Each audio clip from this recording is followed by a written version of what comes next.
All right. Hello, everyone, and welcome to the podcast that all may be edified, discussions on servant leadership. I'm Keith Pankow, and I'm here with Lori Mage. Just so excited to have Lori with us today. She's just a wealth of knowledge and just a wonderful person.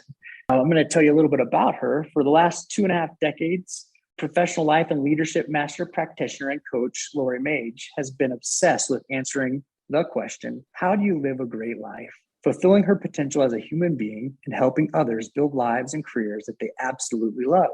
After years of study, application, teaching, and supporting others in growing themselves as leaders and human beings, first in the realm of juvenile corrections and later moving into the world of finance and corporate leadership, Lori has come to understand and appreciate that there's no higher aim in the human experience or greater good in the world than to become your best self while developing and aligning your unique passions, interests, and strengths in service to the greater good. Professionally, Lori has delivered hundreds of workshops and presentations of leadership, motivation, mindfulness, coaching, and developing others, hardiness, productivity, competence, and more. She holds degrees from Eastern Washington University in applied developmental psychology and Gonzaga University in organizational leadership, and 2 professional coaching certifications from Coach Training Alliance and Optimize, respectively. In 2020, she started her own company so she could reach more lives through her one-on-one and group coaching programs. On a personal note, Lori was born and raised in the Pacific Northwest. She lives in Liberty Lake, Washington with her partner, Jen, and their 2 furry babies, Bowen, a handsome, sensitive black lab, and Max, a cat, a feisty little rescue. When she's not head over heels optimizing or knee deep in a book on personal development, leadership, or human potential, she loves to travel, hike, and camp. The best place to connect Lori with is her website, which we'll share now and later in the podcast as well, which is at https://www.lorimage.com. I first met Lori Mage when we were both at Gonzaga University. It was a wonderful experience for me. It was the time when I finally was given an opportunity to find a name for a passion that I had, and that name was servant leadership. I absolutely loved it. I'd loved it for a long time, but I didn't know what it was called. While I was at Gonzaga, I learned that name, and I learned to learn more about it and to develop a greater love for it. While we were at Gonzaga, we climbed Mount Adams. It was a wonderful experience, but I had this epiphany while I was climbing Mount Adams. I realized that although less than half the class summited the top of the mountain, each person in that class actually achieved their own personal summit. And so it's here that I'd like to start our podcast with Lori, as I know she has a great passion for helping people. So my question for you, Lori, is how do you help people recognize what their summit is?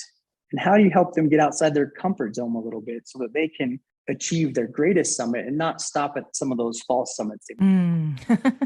Wow. Great kickoff question. Thank you, Keith, for having me today. I really, really appreciate it.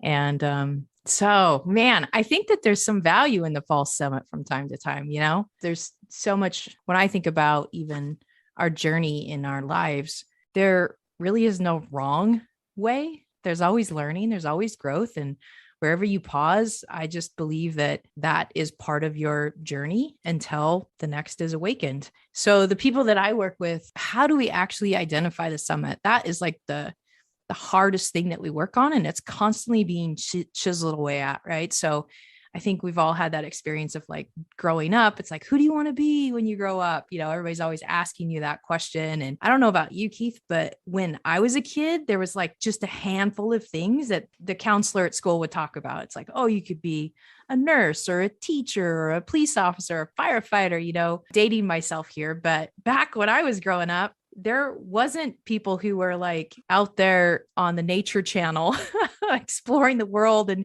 getting paid to do what they love, you know? So I felt really limited in what my options were of, you know, potentially what I could do with my life and what's my summit. So when I work with people, they often come to me not knowing what their summit is.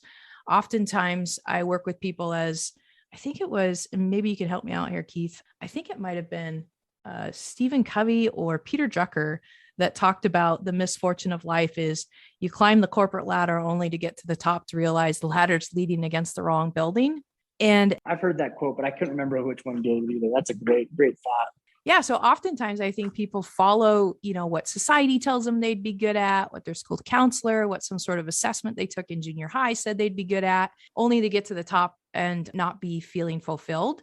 and definitely not utilizing all of their talents and strengths. So when I work with people, we explore, what are some untapped potential that they're not utilizing right now? What do they love to do that they haven't told anyone about? What's something, I just ask a lot of questions in an environment that we're just doing mental experiments, really. We're co-creating this little space that we can talk about these ideas, really just to, uncover what may have been covered up younger in their earlier years, kind of like the ogre in Shrek, all these layers. We're peeling back the layers to get back to their authentic truth of who they are and discovering what they want and what they're here to do. And sometimes that leads to false summits. And sometimes that also leads to something even more painful, I think, at times, which is what I learned from Stephen Pressfield. He talks about having a shadow calling, and that can be absolutely painful as well, because you feel like it's right, but really it's just off course enough that it's still satisfying. And that's almost always the hardest path to leave, is because you're probably getting paid well, you're probably good at it, it's probably serving a higher need, a higher purpose, and yet it's not quite it. And that's more of a shadow calling. That is I think probably similar to what you were talking about, Keith, there, of the false summit. It's oh man, getting unstuck from that and potentially leaving the safety of a career, leaving the safety of a certain income and comfort that you've had before, the certain prestige of a particular title, to go do what you now realize is your true calling. Yeah, that's a great thought, Lori. I just love it. I love that connection to a shadow calling and a false summit. I think, yeah, that's a strong connection. I remember standing at the false summit on Mount Adams, just woefully exhausted, and having that realization set in that you weren't actually at the top of the mountain. And at first it can be debilitating, but then when you get going again, and I remember getting to that actual summit and it felt so marvelous and just pure joy. And I think a Facebook group that we tagged a ton of photos in was called The Greatest Trip Ever. And it was really not necessarily the climb that was so great. It was overcoming that false summit to the real summit. So I think, as you look at developing others, how do you help people recognize that they might have a shadow calling or be at that false summit so they can expand their horizons a little more? Yeah. They usually know. That's the thing, is they usually know when they've hit it. There's some sort of emptiness that's kind of there. It's you. I just made you think of the false summit when we were up there, Keith. Did you know that was coming? Dr. Popa, he talked about it a little bit, but I did not anticipate it to feel the way it felt. And I didn't expect it to be what it was at all. Yeah, it was, I knew it was coming too. I mean, I helped organize the climb and the class and everything, and I had never climbed it before, but it was so much longer than I thought. And not only was it a false summit, but it was downhill. We got to this point and then we had to not only walk across a flat surface, but there was a downhill part to it of stuff we just got up against. And then we had to climb again, which it was even steeper. So yeah, that false summit was really, at the moment, almost felt debilitating. Like you said, it's oh man, we just got to this. And we'd already lost half our classmates, right? Yep. That's so perfect. I forgot that we went down afterwards to go back up. And what a great metaphor for these shadow callings, right? Sometimes we have to take some steps backward to start to climb again, right? Yeah. And have you read The Second Mountain yet?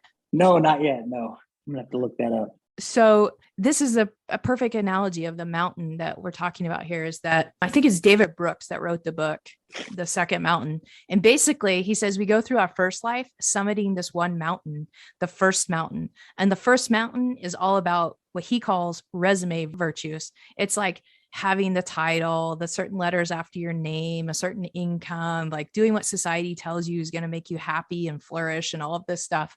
And you get to the top of the mountain and you realize, oh, this is not as fulfilling as I thought it would be. And off in the distance, you see the second mountain. And in order to go to that second peak, you don't just instantly jump over to that second peak. You literally have to go back down that mountain and start the climb from the very bottom again to get to the second peak. And the second peak is what he calls virtues. That's your virtue resume. I can't remember the exact term he used for it, but it's actually living a life of virtue. And I would align it with servant leadership, that you're contributing to life in a meaningful way, by expressing yourself authentically, truly following your passions, your interests, your deepest desires, your skills, and contributing to the world in a way that feels meaningful and powerful to you. That's the second mountain. It has to do with virtue. I just love that. And I love the connection to servant leadership. I love, especially, when we were talking a little bit before we started this podcast, I was talking a little bit about the privilege it is to be a leader. And especially when you're focusing on servant leadership, it's a great privilege to have the lives of others within your responsibility to influence those. And what a wonderful opportunity is to help people get over that first mountain a little sooner so they can start on that second mountain and become servant leaders themselves. Yeah, because it's scary. You get to the top, you've had a certain level of accomplishment, but you're looking at that great distance and the gap between where you are and where you could be. And it's absolutely terrifying. And you question, like, can I really do it? And you think you're a little crazy, and the people around you think you're a little crazy. So it takes a tremendous amount of courage to go back down the hill, the hill you just came up, to venture off into a new one that has unexpected, of course, obstacles and difficulties and challenges that come up along the way. So that is part of the joy of whether I think coaching and leading others is one and the same, and it is servant leadership. It's about helping people be and become their best selves. It's about helping them flourish and bring their talents and skills in a way that is useful and meaningful and contributes to the higher good. So as leaders, servant leaders, as coaches of others, which is myself, as teachers of others, it really truly is supporting them. I like to call it autonomous support. It's their choice, but I'm here as they make these decisions, zigging and zagging up and down the mountains to reach that higher potential. I just love that. This is going to give me something to think about for quite some time. And I always appreciate conversations like this, and especially with you. I want to talk a little bit more about your business. It's called Happy My Soul, correct? Yes. Yeah. I just love that name. First, how did you come up with that name? Yeah. That's the ultimate goal in life, I believe, is, in my terms, to happy your soul. So what that is, if you're familiar with positive psychology and Martin Seligman and his work around virtues and actions and authentic happiness, that to live a good life, a life as he calls happiness, at first he called it authentic happiness, now he calls it flourishing. And he says the ultimate goal in life is what the Greeks called eudaimonia. And eudaimonia has to do with the good soul. And the idea is that when you live a life of moral excellence, where you're living the virtuous mean of courage, you're not rash and you're not cowardly, but you're in the virtuous mean, that you're practicing self-mastery and courage and love and curiosity, and you're modeling these types of virtues, that it feels good to your soul. And that is the essence of the Greek word eudaimonia, is it feels good to your soul. And the Greeks also called it arete. I think that the Stoics called it arete, which is living with personal excellence, which is basically what positive psychology has found today, that the human who flourishes is the one that feels that deep satisfaction of the soul. And that comes via practicing virtue.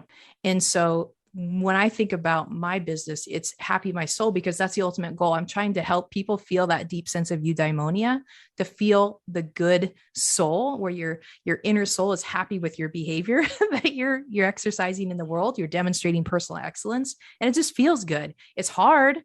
It's hard to live with personal excellence. It's hard to live with arete, expressing the highest version of yourself, and it feels good. That is the good soul. And that's why we want to aim through our habits, through our thoughts, through our daily disciplines, to create that sense of eudaimonia, that sense of flourishment, that sense of arete, the happy soul. I just love it. And I love the name even more now after you described it.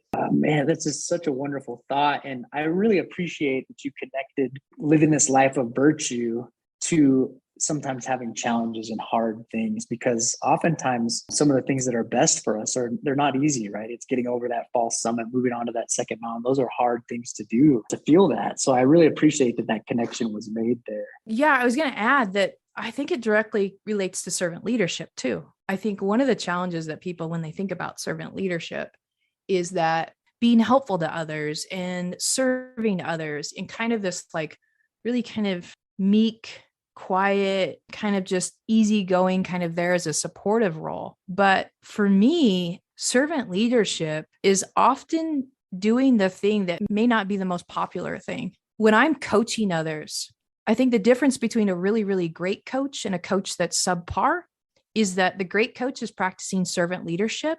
They're going to ask questions that make the person uncomfortable, that they're going to ask questions and they're going to probe and challenge their client because they love them, because they see the potential in them.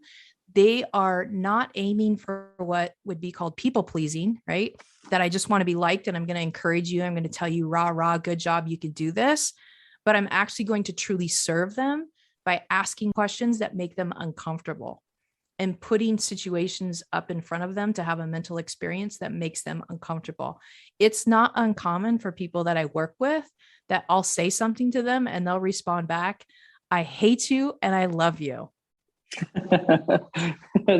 That's a good response to get when you're pushing someone. I agree. That's a great phrase to receive as a servant leader. I love the thought that Robert Greenleaf gave when he asked these questions. How do you help people become healthier, wiser, freer, more autonomous, more likely themselves to become servant leaders? I think that's important, right? Like we can say we're being servant leader, and oftentimes there's these misconceptions, as you mentioned, about it. But proof is in the pudding, as they say, right? What do these people then go on to do after you're done coaching them? It shows how you've impacted their lives. Mm-hmm. Definitely. Well, I just love these thoughts. Now, I have a couple more questions I want to ask you before we start to wrap up here. What are some thoughts or resources that you would recommend to someone who's trying to become a more well-rounded servant leader? Because we went to Gonzaga and they specialize in servant leadership, we've both read the Robert Greenleaf material. We've done all that. And I found the stuff good. And I definitely was fired up about servant leadership. And what I found later in my career working, especially as a leader development manager inside of an organization here in the Pacific Northwest, those were kind of hard for people sometimes to grasp. And so what I have found to be helpful actually is a book called The Leadership Challenge, which we also read at Gonzaga. It was a huge resource by Kuznets and Posner. But the Leadership Challenge really puts things, I think, in actionable, practical terms. And I just absolutely love that book. And I think that one of the reasons I love it is because one is they say the secret sauce to leadership is love. They actually say the secret to leadership is love in the book. And I think that embodies the idea of, what is servant leadership? It's love. And they begin by saying the very, very first principle in the book is to model the way. And I think that is the essence of servant leadership too. Earlier, you were talking about how Robert Greenleaf said that, how do you help people become healthier, wiser, freer, more autonomous, more likely themselves to become servant leaders? And I think it starts with us modeling the way. How are you becoming healthier? What are you doing to become wiser? What are you doing to become freer and more autonomous in your own life? And that goes back to the leadership challenge. Now it connects it back. You got to model the way. It starts with that. How credible are you? If you're not demonstrating health and wisdom and freedom and autonomy, it makes it really, really difficult to have a positive impact on others if you're not credible. So I think the leadership challenge is an awesome resource. Also might be surprising. One of my favorites I highly recommend to everybody is Extreme Ownership. It's by Jocko Willing, which is a retired Navy SEAL. Fantastic book. And another one that I absolutely love is Lead Yourself First. And what I love about that is that it talks about solitude and the power of solitude. And there's just oftentimes, more often than not, when I'm working with leaders inside of organizations, they already know the answer. They just haven't slowed down enough to create the space to have that conversation with themselves. They have so much wisdom. Even you listening, you've probably experienced it yourself, Keith, that you know the answer if you just create the space to think through it. And so Lead Yourself First really is about developing moral courage through solitude.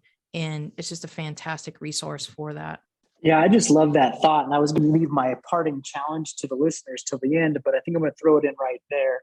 So I think that's a great segue to the challenge for all of you listening, is to really sit down, find some space. As Lori said, create your space that you can think about the leadership that you model. That's the first step to becoming a servant leader, is understanding how you lead and who you are. And I remember in our Gonzaga program, I love all those books that Lori referenced also, so I'll give a second recommendation to those. But we watched the movie Invictus as part of our servant leadership curriculum. And it was interesting to watch the movie about a rugby team under the vision of servant leadership. And there was a quote that Morgan Freeman's character, who's playing Nelson Mandela, when he's asking the rugby team captain for South Africa, who was played by Matt Damon's character, telling him that the country needs a unifying effort.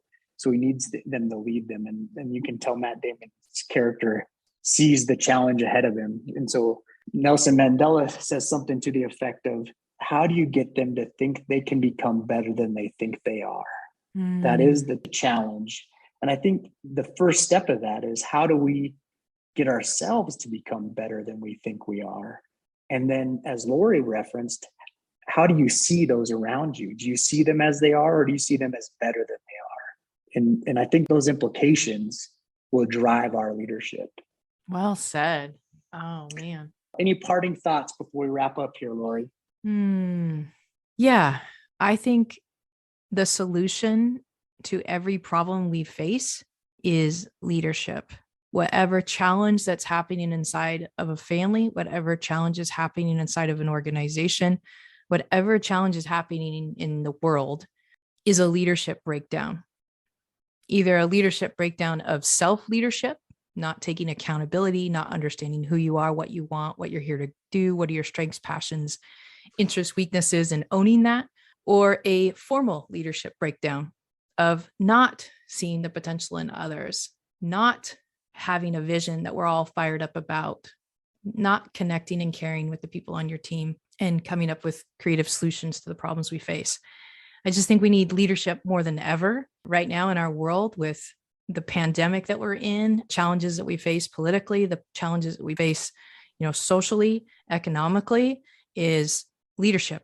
And it starts with me, it starts with you, it starts with all of us, because we can lead ourselves right where we're at and be a positive difference in the lives of those around us as we take ownership and be and become our best self in service to others. Well, that is a wonderful way to wrap it up. Once again, we've been here with Lori Mage. I'm Keith Pankow on That All May Be Edified, discussions on servant leadership. You can find Lori at her website at https://www.lorimage.com. And that'll be in the show notes as well, as long as some of these references that I mentioned throughout the show. Thanks for joining us, and have a wonderful day.